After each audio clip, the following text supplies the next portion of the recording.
Meus amados irmãos, a paz do Senhor, graças a Deus que nos dá a vitória por nosso Senhor e Salvador Jesus Cristo. Estamos aí fazendo a pré-aula da nossa lição de número 8 e dessa feita vamos falar sobre as bodas do Cordeiro.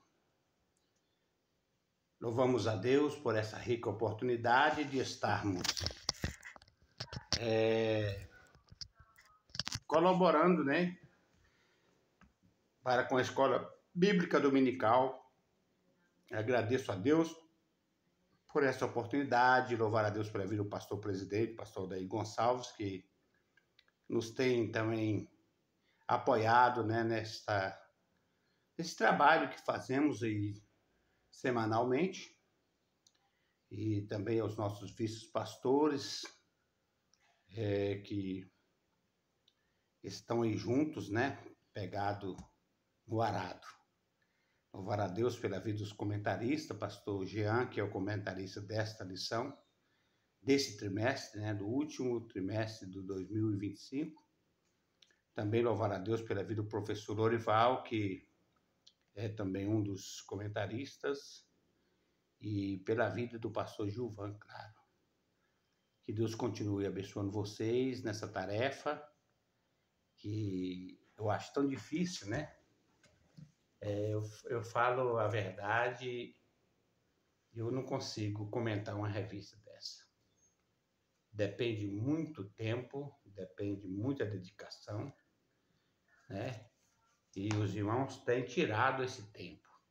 Os irmãos têm dedicado a esse trabalho tão importante que tem edificado as nossas vidas. Pois bem, nós temos aqui o texto áureo que diz assim: regozijemo-nos e alegremo-nos, e demos-lhe glória, porque vindas são as bodas do Cordeiro, e já a sua esposa se aprontou. Apocalipse 19, verso 7. Aleluia. Amados irmãos, nós temos aqui uma leitura diferenciada, das passadas, das grandes tribulação, assuntos que trazem parte tristeza, Mas aqui as bodas do Cordeiro fala da alegria, fala do momento de regozijo e também de reconhecimento, da noiva e também a apresentação ao Pai do noivo, nosso Deus. A verdade prática, momentos de júbilo e grande glória em que a igreja será convidada para o banquete celestial. Aleluia. Amados irmãos, é bom demais falar sobre esse assunto, da vinda do Senhor Jesus. Já falamos sobre o julgamento, o Tribunal de Cristo, parte A1, parte 2, que fala dos galardões que serão entregues aos que fizeram trabalho aqui na terra. A leitura em classe está em Cantares capítulo 2, verso 4, Apocalipse 19, 6 e 8. Levou-me à sala do banquete, e o seu estandarte sobre mim era o amor. E ouvi como que a voz de uma grande multidão, e como que a voz de muitas águas, e como que a voz de grandes trovões, que dizia: Aleluia, pois já o Senhor, Deus Todo-Poderoso, reina. Regozijemo-nos e alegremo-nos, e demos-lhe glória, porque vindas são as bodas do Cordeiro, e já sua esposa se aprontou. E foi-lhe dada que se vestisse de linho fino, puro e resplandecente, porque o linho fino são a justiça dos santos. Glória a Deus. Os objetivos geral da lição explicar como serão as bodas do Cordeiro. E os objetivos específicos são, primeiro, descrever as bodas do Cordeiro. Segundo, explicar as bodas do Cordeiro. como um veículo matrimonial. E em terceiro, correlacionar os eventos que acontecerão com o casamento judaico. Amados irmãos, nós vamos falar aqui de assuntos também simbólicos, né? Vamos trazer os costumes judaicos, né, do casamento para a nossa lição de hoje. E a nossa introdução diz: logo após o justo juiz do Bema, Tribunal de Cristo, bater o martelo, dando sentença final do julgamento das obras dos salvos e entregar os galardões, toda a igreja receberá o convite ao banquete celestial, que é chamado a bodas do Cordeiro, e será um momento de bem-aventurança para toda a igreja que se encontra no céu. Regozijemo-nos e alegremos-nos e damos-lhe glória, porque vindas são as bodas do Cordeiro e já a sua esposa se aprontou. Apocalipse 19, 7. Meus amados irmãos, após a igreja ser galardoada, após a igreja receber as dádivas, né, os presentes do noivo, nós somos convidados às bodas. Aleluia. E nós vamos ver na Bíblia Sagrada que Eliezer, antes de entregar aquela noiva a Isaac, primeiro ele enfeitou ela. Ele deu presentes de ouro, gargantilha, braceletes, pulseiras, né? Ele deu dons para ela, deu dádivas. E ela então se ataviou para encontrar com o esposo. Então Jesus também, o Espírito Santo, ele conduzirá essa noiva para receber os galardões de tudo aquilo que foi feito e encontrar-se com o esposo, então iremos para as bodas do Cordeiro. Aleluia. As bodas do Cordeiro, 1 celebração de bodas. Esta será a grande celebração celestial que acontecerá quando Cristo, sua igreja, unirem-se para sempre. Apocalipse 19, 7 a 9. Bodas traz o significado de noivado ou compromisso de casamento. Esse ato era considerado tão sério quanto o próprio casamento. Amém. Amados, no tempo antigo, quando alguém noivava, eles tinham um compromisso sério. Aquilo ali era mesmo como um compromisso do casamento. Aquele noivo podia ausentar para longe, mas no dia certo ele voltaria para assumir a sua esposa. Aleluia. Assim também, a igreja do Senhor, depois que nós aceitamos a Cristo, fizemos um compromisso com Cristo. E Ele está esperando o momento certo para efetuar esse casamento, que a igreja é a sua noiva, a sua esposa, para que depois nós possamos ir à festa do casamento, às bodas do Cordeiro. Momentos de júbilo. Então, as bodas do Cordeiro, a celebração das bodas, ela traz um momento de júbilo. Quando se findar o julgamento das obras dos salvos, no tribunal de Cristo, a igreja será convidada ao banquete das bodas do Cordeiro, conforme descreve Lucas, para que comais e bebais a minha mesa, o meu reino, e vos assentareis em tronos para julgar as 12 tribos de Israel. Lucas 22 e 30. Nesta ocasião, Cristo e a igreja se tornarão o centro das atenções de todos os seres celestiais. Aleluia! Neste momento, cumprir-se-á literalmente parte da oração sacerdotal de Jesus, proferida no capítulo 17 de João. A igreja será vista no céu em seu assento universal. Amados, Aqui, quando fala sentar nos 12 tronos, isso aqui é uma promessa para a nação de Israel, para as 12 tribos, né? Que serão representadas pelos os apóstolos de Jesus, e eles sentarão para julgar. Haverá um tempo, né? Em que nós teremos um papel especial. No milênio estaremos aí ao lado de Jesus e certamente vamos exercer papel importante no reinado milenar. Aleluia! Vocês sabem que após a grande tribulação, na grande tribulação acontecerá esses eventos, o julgamento das obras, as bodas do Cordeiro, né? E depois Jesus vai reinar por 1000 anos. E nós estaremos a serviço dele aqui na terra, né? Porque somos agora um povo diferente, incorruptíveis, transformados, e assim como os anjos estão a serviço do Senhor, nós também estaremos, a igreja estará prestando serviço ali para o reino milenar. E tem 3, diz assim: momento de encontro sublime.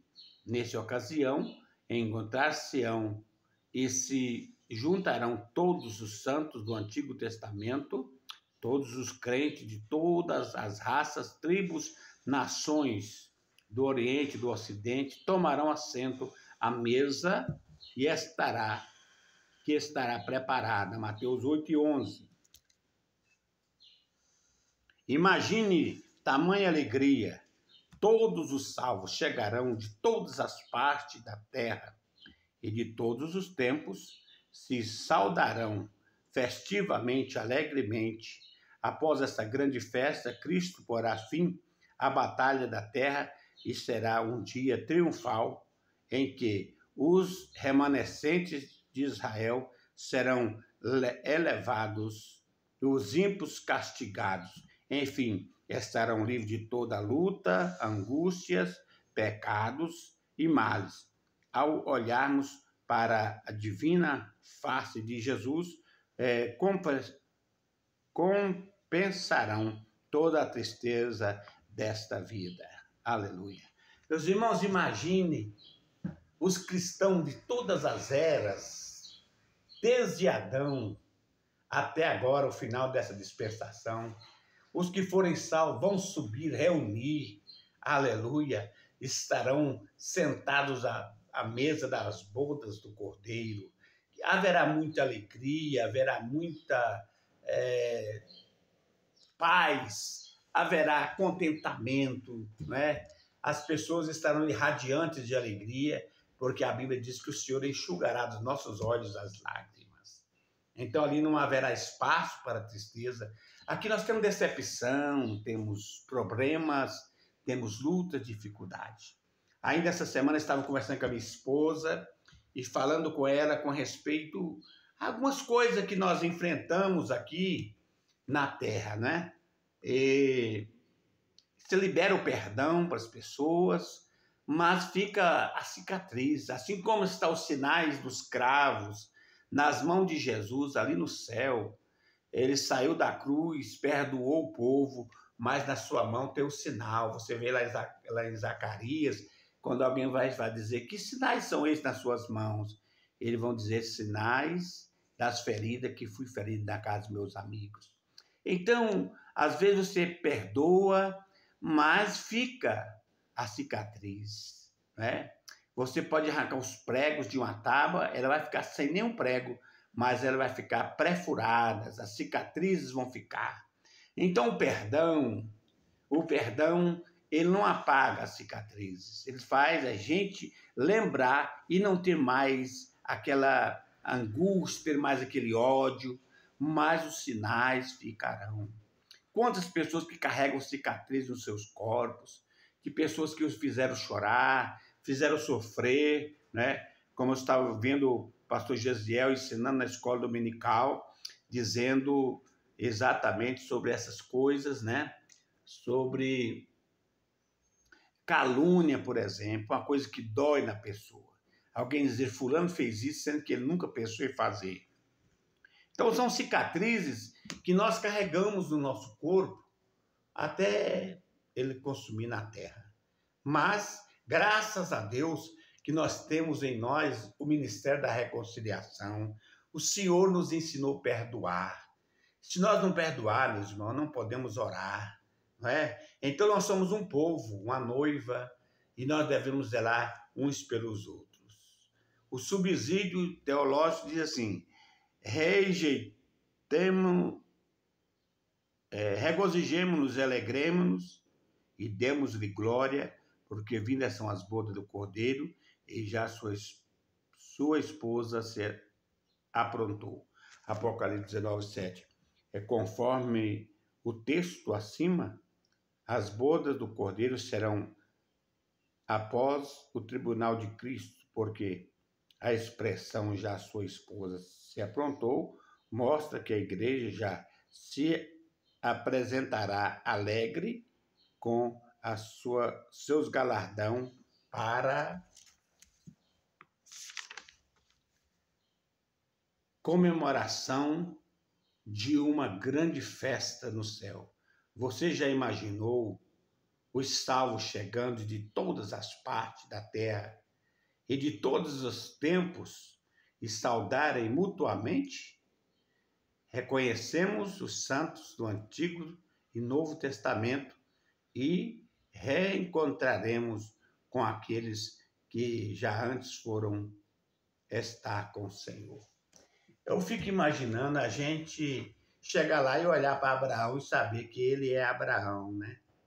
Olhar para Moisés e saber se é Moisés que tirou o povo do Egito.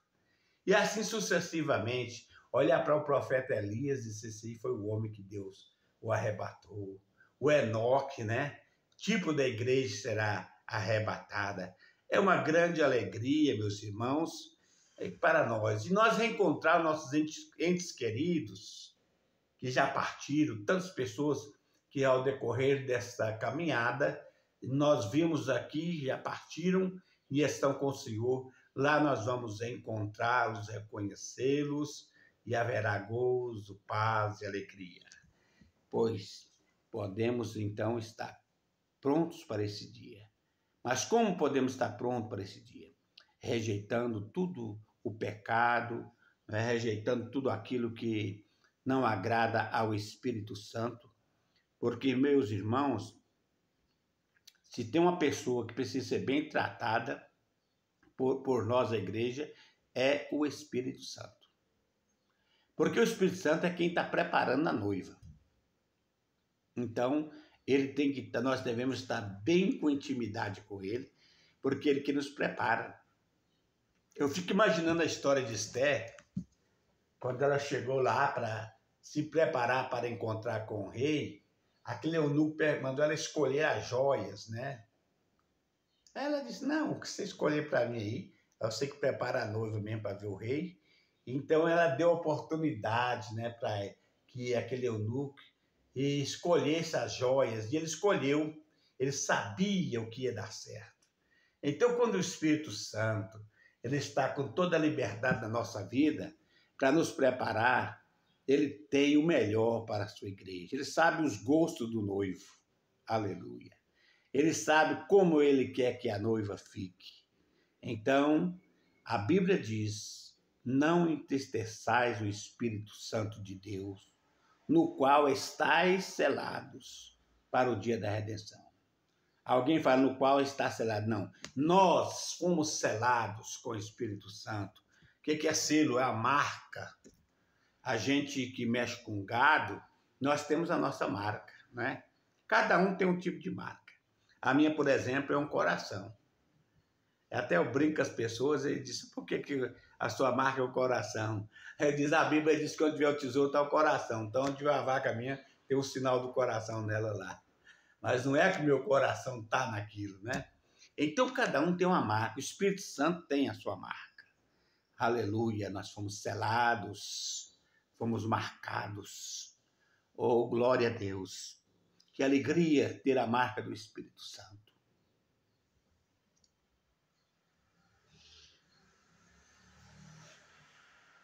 Glória a Jesus. Irmãos, o Espírito Santo, ele é tão maravilhoso. Às vezes você está lendo a Bíblia, está orando sozinho, de repente vem lágrimas, porque ele está presente, aleluia. E às vezes tem momentos da nossa vida que ele precisa de interpretar os nossos gemidos, porque às vezes nós estamos passando por angústia, que não temos palavras, né? Como o pastor daí estava ensinando na convenção, dizendo, se você não sabe orar, meu irmão, fecha os olhos, fecha a boca e fica ali, até você aprender a orar. Tem dia que você geme, né? Aleluia. E o Espírito Santo, como é o zelador da noiva, ele está ali. O que você precisa? O que está precisando aí? E esse geme, ele pega o seu gemido e leva à presença de Deus. Diz, Pai, o fulano de tal está lá, esse gemido dele quer dizer isso. Aí Deus manda a resposta. O Júnior Cantuíno diz que Deus interpreta gemidos, lágrimas também é oração. Então Deus conhece, né? Como minha esposa estava lendo o Salmo 139 na consagração e falando que Deus é onisciente, Deus é onipresente, Deus sabe tudo. Então, irmãos, nós como noiva de Jesus precisamos ser abertos. Não ficar tentando esconder nada, porque diante de Deus ninguém se esconde. Se eu errar, vou chegar lá e dizer, eu quero perdão, porque eu errei, pastor, eu quero perdão. Eu fiz coisa que não agradou o Espírito Santo. E se ele me deixar, eu não vou ficar uma noiva bonita. É ele que me prepara para encontrar com o noivo. Aí tem o Ministério da Reconciliação, somos perdoados e voltamos a ter a intimidade, a comunhão com o Espírito Santo, que está preparando a noiva. Um vínculo matrimonial, uma cerimônia de casamento. O casamento é uma instituição divina, constituída por Deus, antes mesmo das civilizações humanas. As Escrituras Sagradas descrevem muitos casamentos. O próprio Deus celebrou o primeiro de todos os casamentos. Gênesis capítulo 2, verso 18 ao 25. Deus então olhou e viu o homem só, fez uma adjutora e disse, não é bom que o homem esteja só. Far-lhe uma adjutora para que esteja diante dele. Uma ajudadora, uma auxiliadora. Irmãos, o casamento ele é sagrado. O casamento é uma dádiva de Deus. Aleluia. Agora nós precisamos cultivar o casamento nosso. Não é porque você casou, que Deus aprovou, que Deus falou que foi da vontade dele, que às vezes você pensa, meu casamento não vai ser destruído nunca. Não, senhor. Satanás veio matar, roubar, destruir tudo que é bom, tudo que é perfeito, tudo que Deus abençoou, ele quer desmanchar, desde o princípio. Mas te apega com Deus, meu irmão, minha irmã, você que é casado, e valorize o casamento. Você que quer casar, diz Deus prepara uma pessoa. Eu sempre falo, o segredo para a pessoa viver bem com seu cônjuge é o amor. Que o amor perdoa, o amor suporta. O amor, ele não age com leviandade, né? Então, se tiver o amor, a gente vence tudo nesta caminhada. Vamos mais para frente. O casamento bíblico ilustra a maneira eficaz, relacionamento íntimo, amoroso entre Cristo e sua igreja. Efésios 5, 22, 23.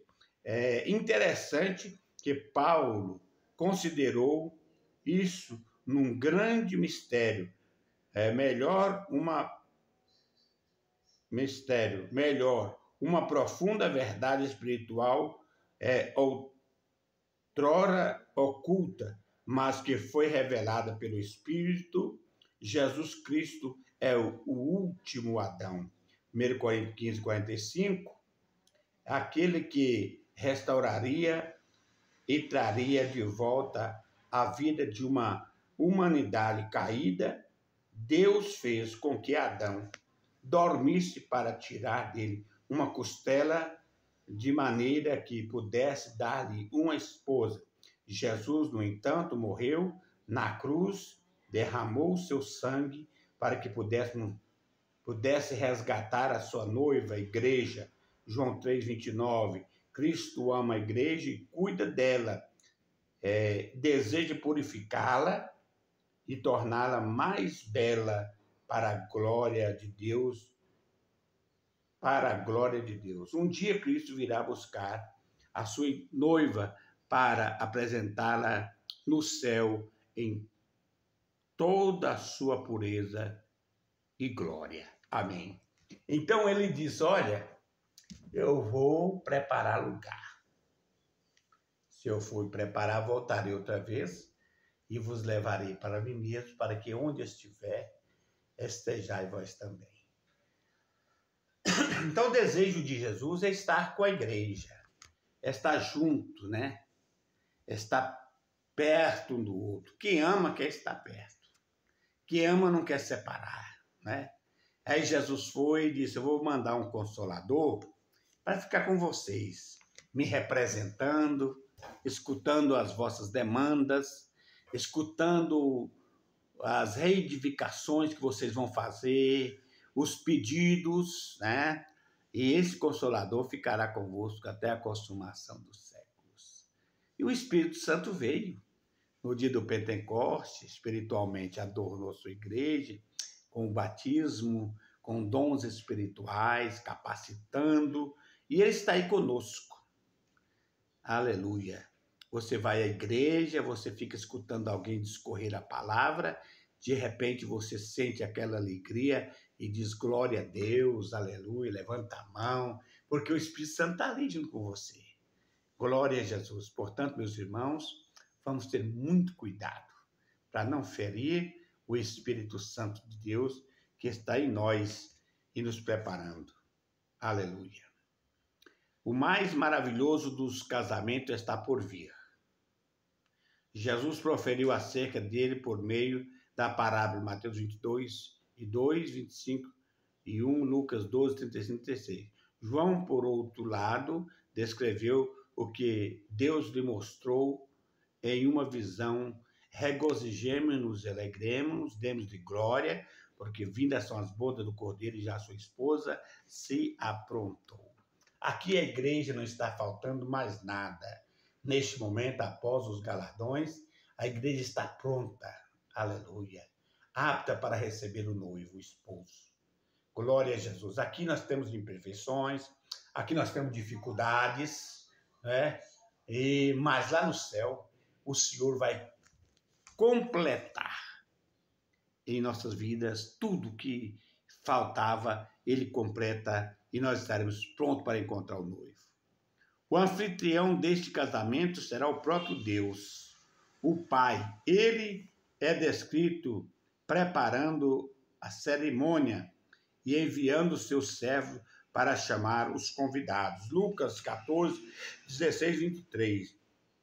O noivo é Jesus Cristo, o Filho amado do Pai. Mateus 3, 17. E João 17, Mateus 3, 17 e 17, 5. Em João 3, 27 e 30. João Batista referiu-se a Jesus como o esposo e a si mesmo como o amigo do esposo. Aleluia. O amigo do esposo. João, ele não quis glória para si. Mas ele disse: olha, ele vai crescer e eu vou diminuir. Aleluia. E Jesus disse: não, dos profetas nunca teve um maior do que João. Então cada um deles falava bem um do outro. É um segredo da noiva de Cristo, é nunca querer denigrir a imagem um do outro. Nós somos um em Cristo Jesus. Tem gente que tem facilidade de falar mal, levantar calúnia contra o outro. Irmão, você faz parte da noiva. Você é a noiva de Cristo, ele também é parte, membro do mesmo corpo. Então vamos respeitar um ao outro, né? Cada um tem a sua mentalidade, cada um tem o seu jeito, mas todos nós fomos comprados e remidos pelo sangue de Jesus Cristo, e estamos aí compondo esse corpo da noiva de Cristo Jesus. A identidade da noiva. O apóstolo Paulo, a respeito da igreja, escreveu: porque vos tenho preparado para vós apresentar como uma virgem pura ao marido, a saber, a Cristo. Paulo tinha essa preocupação em cuidar da igreja, disciplinar, ensinar. O papel do pastor é exatamente ler a palavra e ensinar. Ele não consegue carregar você no ombro, meu irmão. O pastor não consegue levar você no ombro, não. Ele aplica a palavra. Agora, eu e você temos que dar lugar ao Espírito Santo para ele mudar em nós através da palavra e nós chegar no céu. Porque o pastor não pode salvar nem a esposa dele, nem um filho. Mas ele é o líder espiritual. Ele vai ler a palavra, ensinar. Agora, aquele que desejar ser a noiva, a esposa do Cordeiro, vai se preparar. Aleluia. Renunciar ao mundo, o pecado, tudo aquilo que impede ser a noiva de Cristo para alcançar dele o galardão. Na cerimônia de casamento, o marido é separado para a esposa e esta é separada para o marido. Portanto, qualquer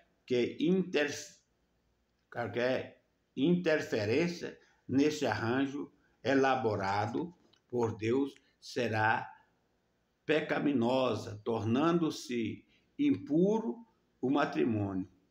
Nos dias de hoje, Cristo está purificando sua igreja pela instrução de sua palavra. Vós estáis limpos pela palavra que eu vos disse Jesus. Então, é como o pastor ensina lá. A palavra de Deus é quem lava. A palavra de Deus é quem transforma. Aleluia. Ela é uma água pura que pode lavar. Então, a aplicação da palavra, é por isso que a igreja não pode faltar o ensino da palavra de Deus. Louvamos a Deus, porque nós temos um pastor que ensina a palavra.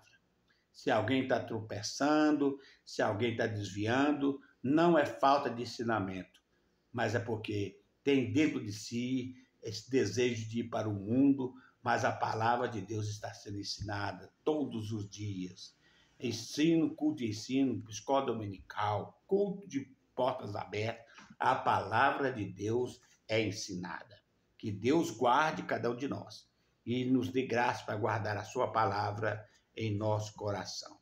Subsídio teológico. A igreja do arrebatamento é uma noiva pura. 1 Coríntios 11, 2. Paulo diz que a igreja do arrebatamento deveria permanecer como virgem pura. Em Levítico 21, 13, o sumo sacerdote só poderia se casar com uma moça virgem. Jesus Cristo, o sumo sacerdote eterno, só irá tomar como esposa uma noiva pura. Aleluia. A igreja do arrebatamento permanecerá vigilante. Mateus 24, 44, 2 e 44.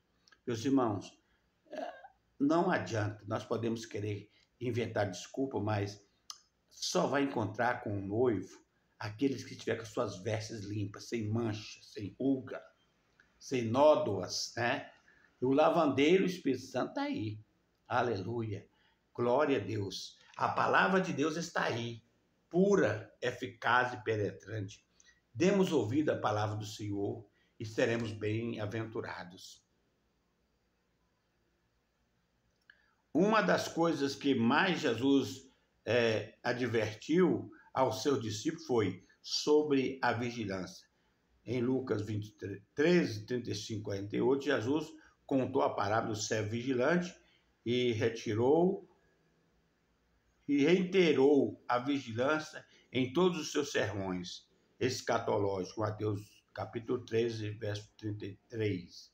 Ele chegou a dizer: olhai, vigiai e orai, porque não sabeis quando chegará o tempo. A igreja do arrebatamento permanece de pé. Estava conversando esses dias com o pastor presidente, pastor Adair, e falando exatamente sobre a oração e a vigilância. Tem gente que ele ora a noite toda, se for preciso, mas amanhece o dia, ele não tem vigilância. Ele já peca nas primeiras palavras que ele vai dizer, ele já está pecando. Então Jesus diz: olhai, vigiai e orai. Então, para nós aplicar a oração, nós temos que estar vigilante, olhando, tendo cuidado, não é? Para que nós não viemos, como diz a palavra de Deus, nós não podemos entremeter em negócios alheios. A igreja de Jesus, ela é separada. Aleluia. A igreja de Jesus, ela permanece de pé. Às vezes nós ficamos preocupados, né? Nós estamos vivendo uns dias de esfriamentos, um dia de desinteresse, né? As pessoas não estão preocupadas em estar à igreja, em estar em obediência, em pagar um preço, não. Eles levam a vida de qualquer forma, eles querem desfrutar a vida, não é? Mas nós temos uma obrigação. A Bíblia diz que não devemos deixar a congregação como é costume de alguns. Um dos primeiros passos da igreja vigilante, da igreja do arrebatamento, ela é constante aos trabalhos da igreja. Porque quem ama quer estar escutando falar dessa pessoa. E é exatamente lá que nós vamos ver falar de Jesus, que ele está preparando, que ele está cuidando. E a gente fala, que noivo maravilhoso. Rebeca, quando viu o Eliezer descrever o perfil do Isaac, ela já encheu de alegria, de amor. E aí o seu irmão perguntou, você vai com esse homem? Disse, eu irei, vou sim. O que eu escutei dele é irresistível.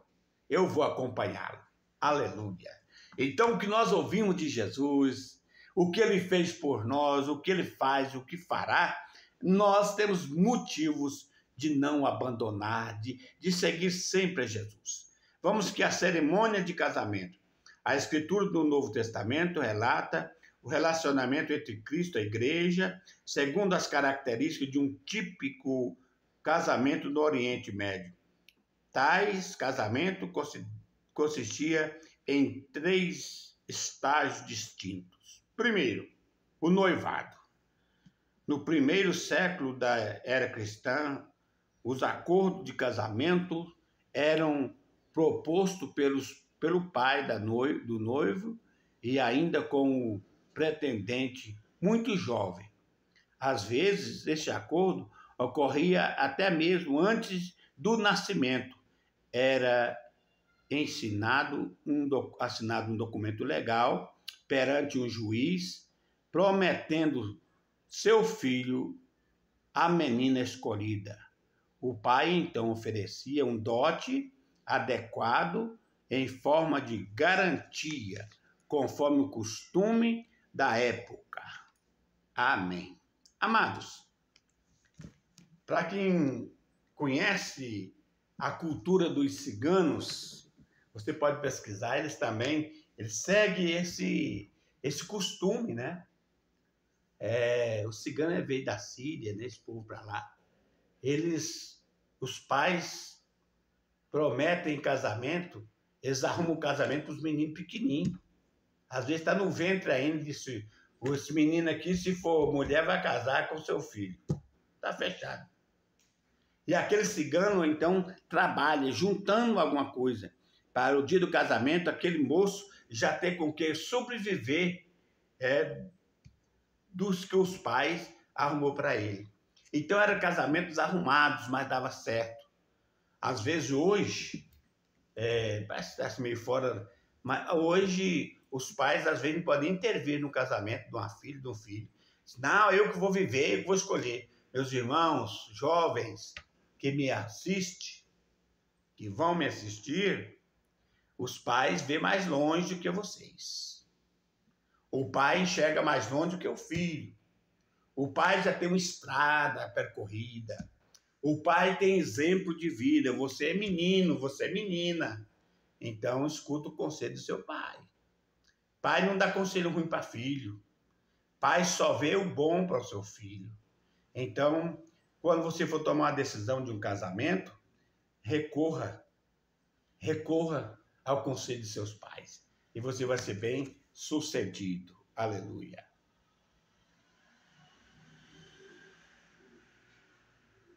Na cerimônia de casamento,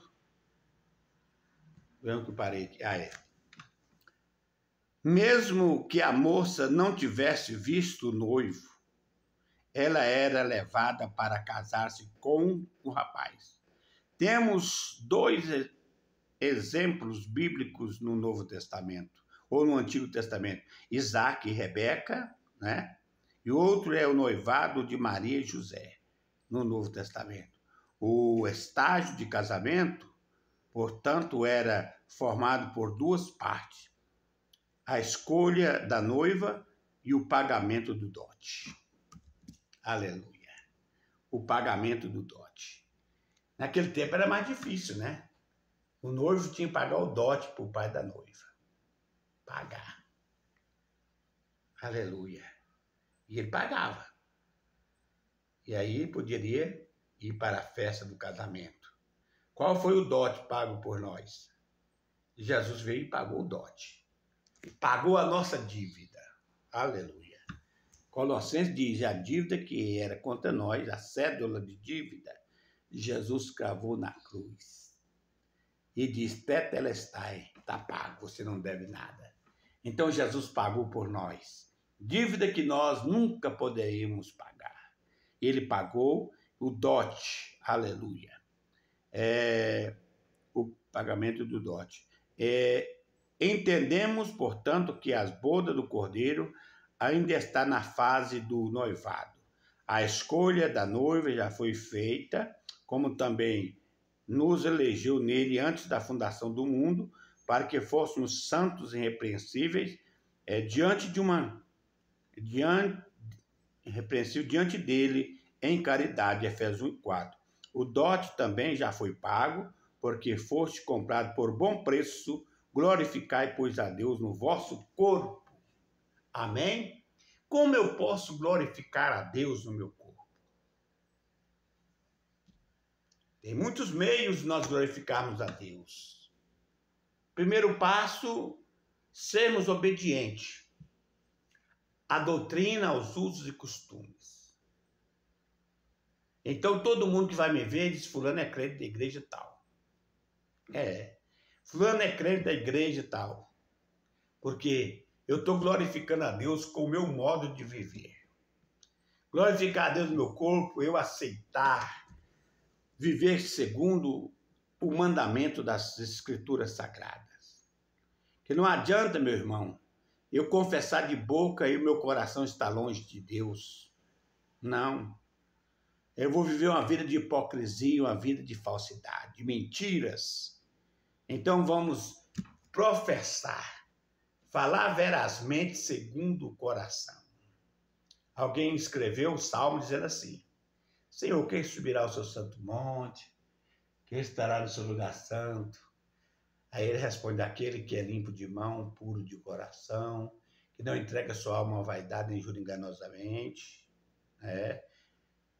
que fala verazmente segundo o seu coração.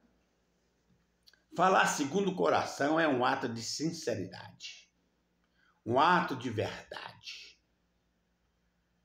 Não é feio você dizer: eu estou contrariado com você, meu irmão. Você é sincero. Você fez algo que me contrariou. Aí, então me perdoe, está perdoado em nome de Jesus. Nossa alegria volta. Aleluia. Isso que é, por exemplo, se uma pessoa chega no pastor, o presidente diz: pastor, eu quero pedir perdão ao senhor, porque eu falei algo que eu sei que o senhor não fez, mas eu falei, o senhor me perdoa? Ele diz: eu te perdoo, em nome de Jesus. Isso é bonito, falar o que está no coração. Quando eu falo eu gosto do Senhor, eu amo o Senhor, eu tenho que falar o que está aqui dentro. A Bíblia diz: o que usa de engano não permanecerá na minha casa. Engano, meus irmãos, é tudo isso que nós falamos que não é verdade. Que Deus nos guarde, que Ele passe o hisopo do seu sangue nos nossos lábios, que Ele nos purifique como purificou o profeta Isaías.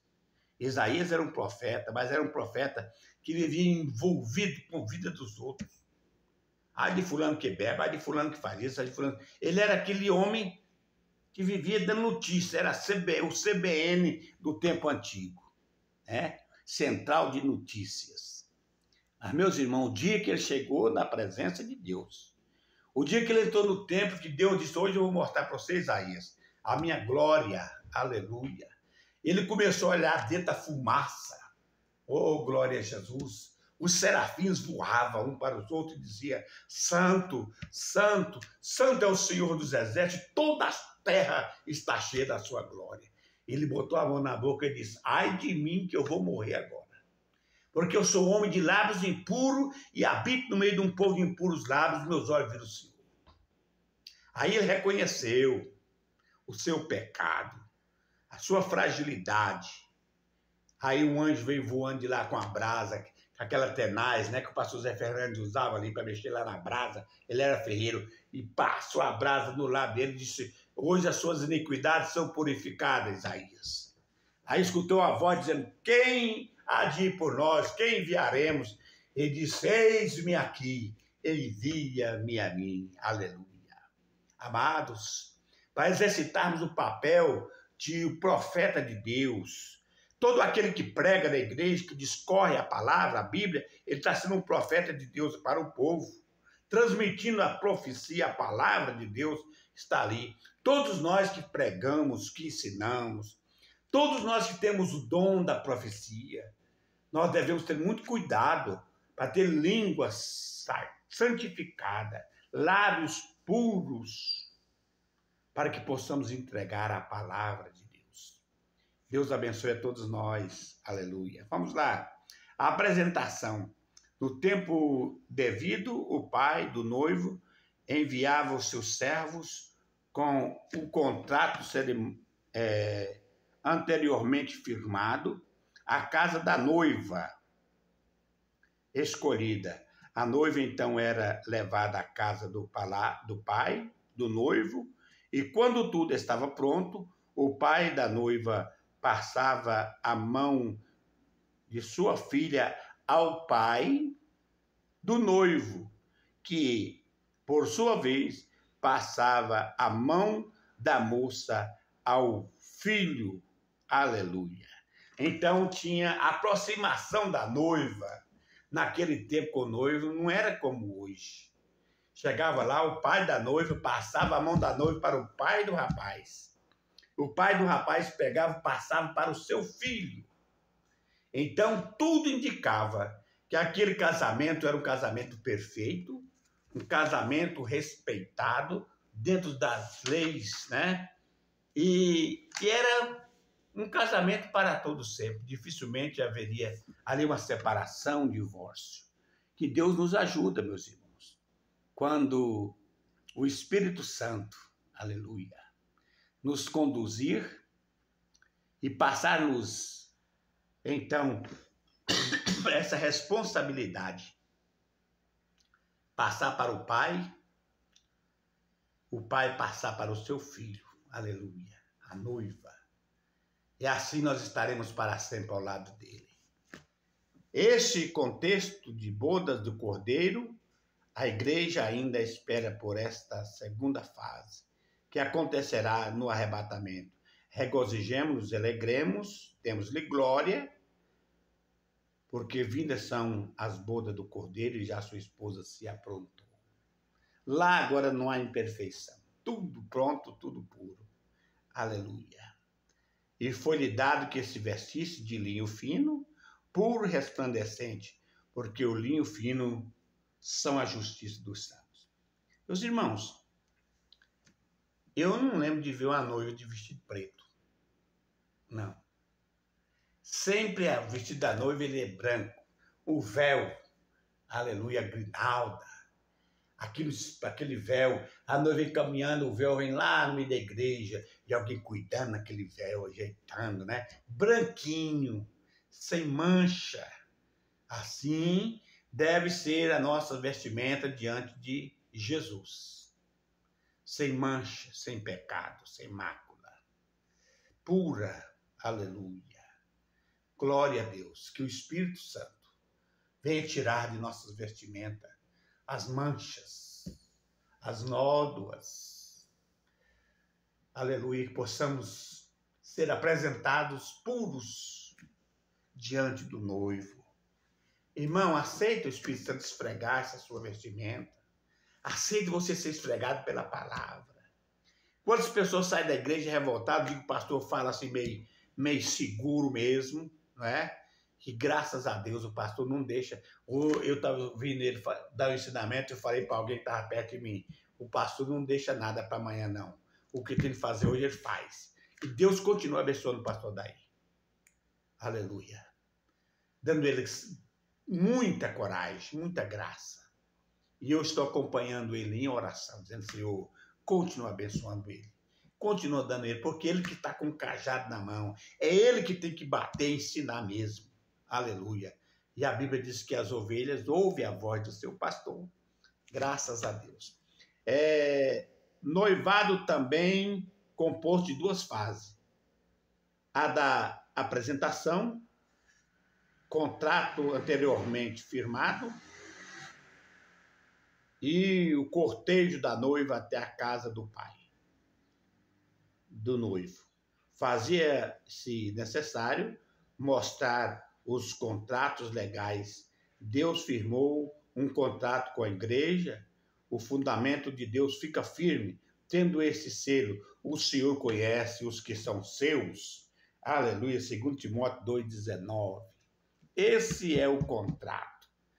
Fica firme, o Senhor conhece os que são seus. A noiva era levada à casa do banquete, a igreja será levada à casa do Pai. Na casa do meu Pai há muitas moradas. Se não fosse assim, eu vos teria dito, vou preparar lugar. E quando eu for e vos preparar lugar, virei outra vez e vos levarei para mim mesmo, para que onde eu estiver, estejais vós também. Então está tudo sendo preparado. A trombeta vai tocar. Já aprendemos sobre o soar da trombeta, e essa trombeta dizendo, está tudo pronto, está tudo preparado, bem-vindo às bodas do Cordeiro. A celebração, estamos chegando para o final. Após a realização da parte privada do ritual, tinha início o banquete público. Nesta ocasião, convidava muita gente para participar da festa. Foi durante uma festa desse tipo que Jesus realizou seu primeiro milagre, o milagre de Caná da Galileia, né? Jesus transformando água em vinho. É bem verdadeiro que o casamento celestial será completamente diferente. É bem verdadeiro que o casamento celestial será completamente diferente de todos os que já foram realizados sobre a terra. É importante termos em mente que em um casamento na terra, o noivo ou a noiva pode voltar atrás no último minuto. No entanto, não será possível no casamento celestial. O noivo Jesus já expressou seu grande amor pela noiva, Efésios 5:25, e não voltará atrás, Hebreus 3:8.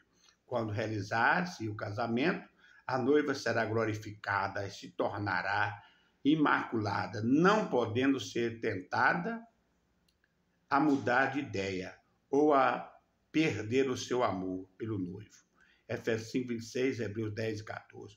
Outra coisa importante é que em um casamento na terra pode surgir diversos problemas legais com a menoridade ou um casamento anterior. Porém, no celestial jamais ocorrerá estas coisas, Romanos 3:33 e 39. Aqui na terra pode acontecer a tragédia de morte, causando separação entre um casal. No céu, no entanto, não haverá separação alguma, a noiva e o noivo jamais morrerão. Aleluia. Aqui é perecível, né? Aqui pode ter aqueles problemas de casamento anterior, de tantas coisas que pode surgir nesse casamento, atrapalhar, mas lá no céu tudo será perfeito, aleluia. Lá não haverá espaço para arrependimento, lá não haverá espaço para voltarmos atrás, porque tudo é perfeito. Conclusão: ao chegar este momento tão esperado, de júbilo. Nessa ocasião, a igreja já estará glorificada, assim como Cristo, livre de toda maldade, corrupção, angústia e sofrimento. A morte não terá mais poder sobre a igreja, porque aquele que estava sentado sobre o trono disse: Eis que faço nova todas as coisas. Amém? Amém. Amados irmãos, aqui é um prenúncio aqui da nossa lição que vem, né? O professor estará aí discorrendo com mais profundidade, com mais conhecimento, e nós estaremos aprendendo ainda mais sobre a palavra de Deus. Portanto, nós, como noiva de Cristo, estejamos prontos, cada dia nos limpando, purificando, e que sejamos aptos para o dia do grande encontro com o esposo. Deus abençoe a todos, fiquem todos na paz do Senhor e até o próximo encontro. Amém.